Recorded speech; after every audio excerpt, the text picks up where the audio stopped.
Gogoi sir ৰখিবহো হয় হয় কওকচোন আপোনালোকে মোক এনেকুৱা কৰিব নালাগিছিল কি বাৰু কৰিলো আমি আৰে কাঁহ পিতল লৈ লওক কাঁহ পিতল 1 নম্বৰ ফ্ৰেছ মাল কাঁহ পিতল লৈ লওক তুমিহে কোৱা মই ঠিক ধৰিব পৰা নাই ছাৰ আপোনালোকে যে মোক নোকোৱাকে গোটেই স্কুলখন সজাই মেলি তুলিলে কিন্তু অথচ মই গম নাপালো বেয়া পাইছোঁ ছাৰ আপোনালোকক মই বেয়া পাইছোঁ মই চিকিউৰিটি গাৰ্ডটো হৈ সেইটো গম পাব লাগিছিল একচুৱেলি সেইটো কথা মানে নিয়ম মতেতো আপুনিয়ে কৰিব লাগিছিল এই কামবোৰ কাৰণ আপুনি এই স্কুলখনৰ চিকিউৰিটি গাৰ্ড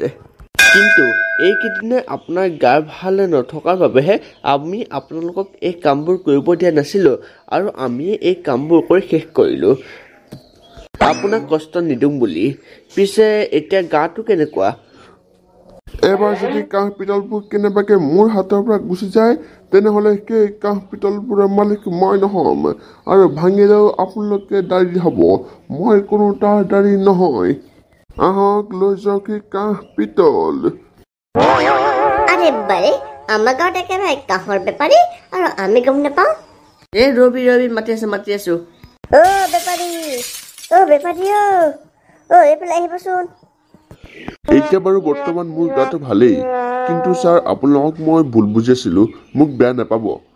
নাই বেয়া পোৱা নাই যাওক বেলেগৰ পৰা মাছটো আহিবলৈ হৈছে সকলোবোৰ যোগাৰ কৰকগে ঠিক আছে ছাৰ দাদা মোক মাতিছিলে নেকি নাই আপোনাক মতা নাই সেই দূৰণি যে গৰু এটা আহি আছে সেই তাকে মাতিছিলো আপুনি এনেই ভুলতে আহিলে আচ্ছা মই ভুলতে আহিলে মানে যাওঁগে দিয়ক তেন্তে সেই আপোনাকে মাতিছো আপুনি পাগল নেকি গৰু পোৱালিটো মাতিলে কেনেকৈ আহিব বাৰু গৰু পোৱালিটো ৰ'ব তেন্তে মই মাতি চাওঁ ৰাঙলী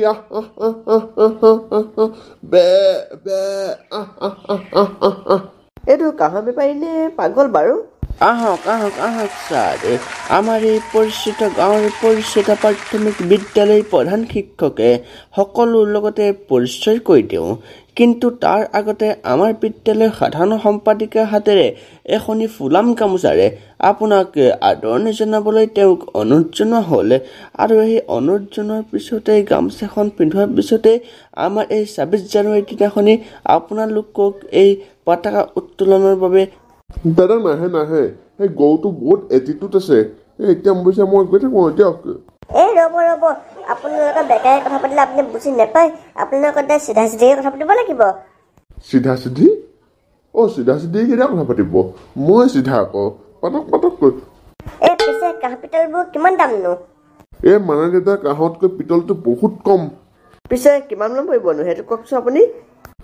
মানে আপুনি কাঁহৰ বাতি এটা আৰু পিতলৰ কাঁহী এখন ল'লে আপোনাৰ কমে ৫,০০০ টকা পৰি যাব কি ভাবি আছিলে আৰু মোক আপুনি কোন বুলি ভাবিছিলে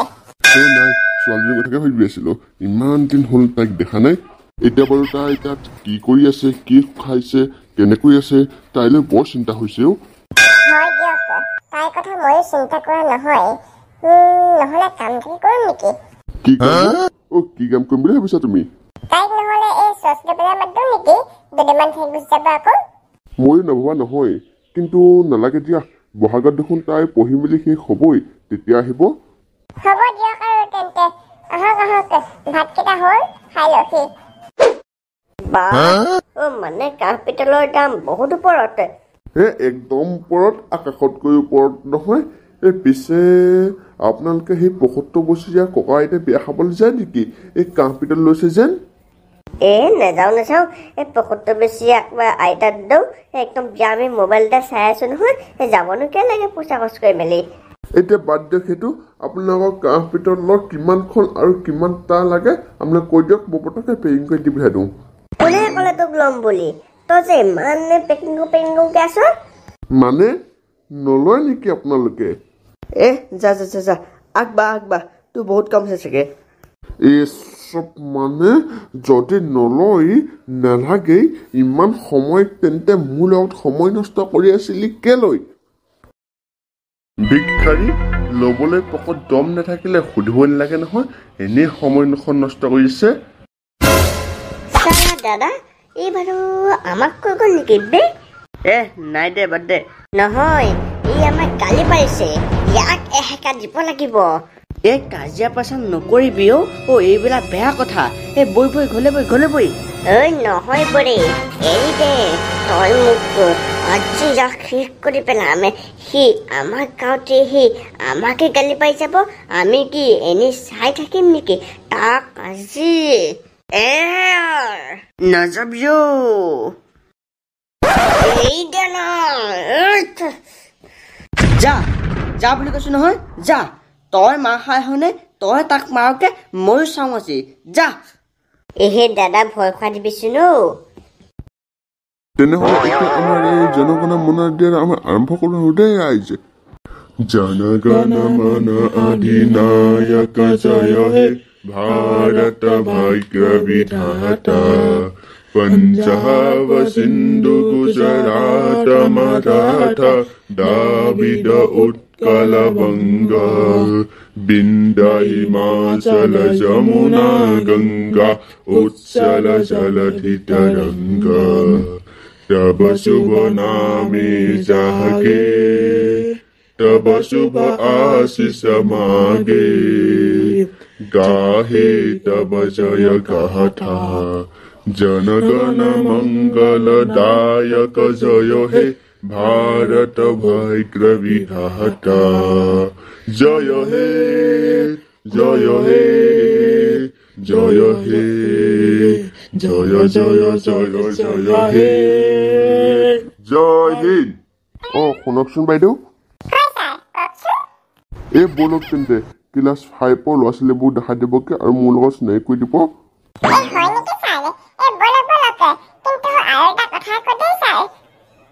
কি কথাও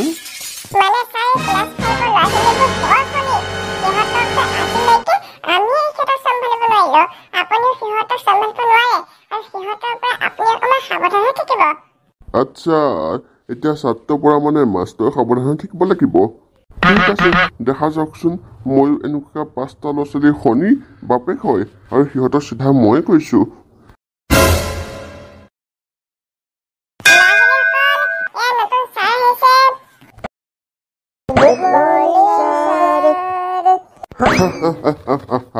গুড মৰ্ণিং গুড মৰ্ণিং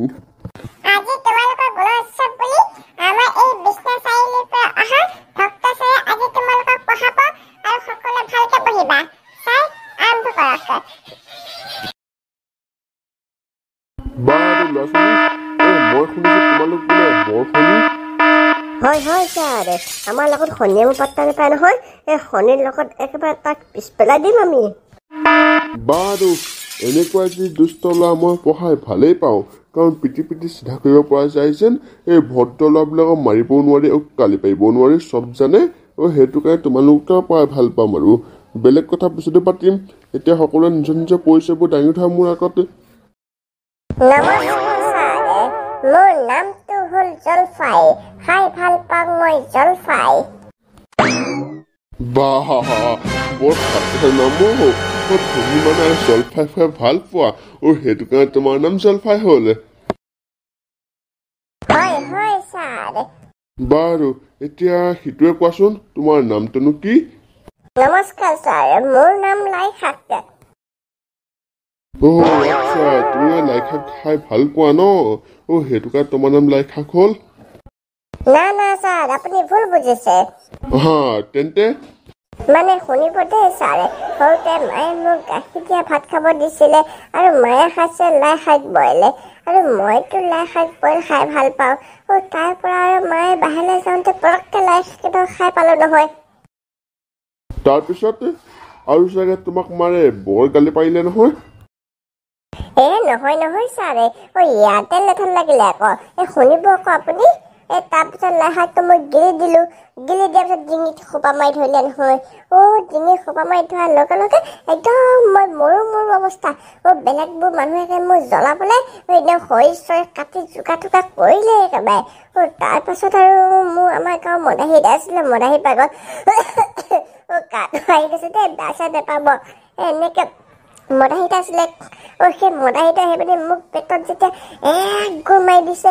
তেতিয়া একদম মোৰ ডিঙিত লাগি থকা একদম লাই শাকটো খহি পেলাই একদম মাটিত পৰিছে তেতিয়াহে একদম মোৰ জিন্দাগীটো আহি ঘূৰাই পৰিছোঁ আৰু তেতিয়াৰ পৰাই সেই মদাহিটো মোৰ একদম ভগৱানৰ দৰে হৈ পৰিল। তোমালোকৰ কিন্তু নামবোৰ ৰহস্য শুনি বৰ হাঁহনি ধৰিছে দেই। পিছে এতিয়া মই গৈ থাকোঁ, সিহঁজনৰ ৰহস্যটো পিছত শুনিম আৰু মোৰ এতিয়া অফিচত কাম এটা আহিছে, মই যাওঁ।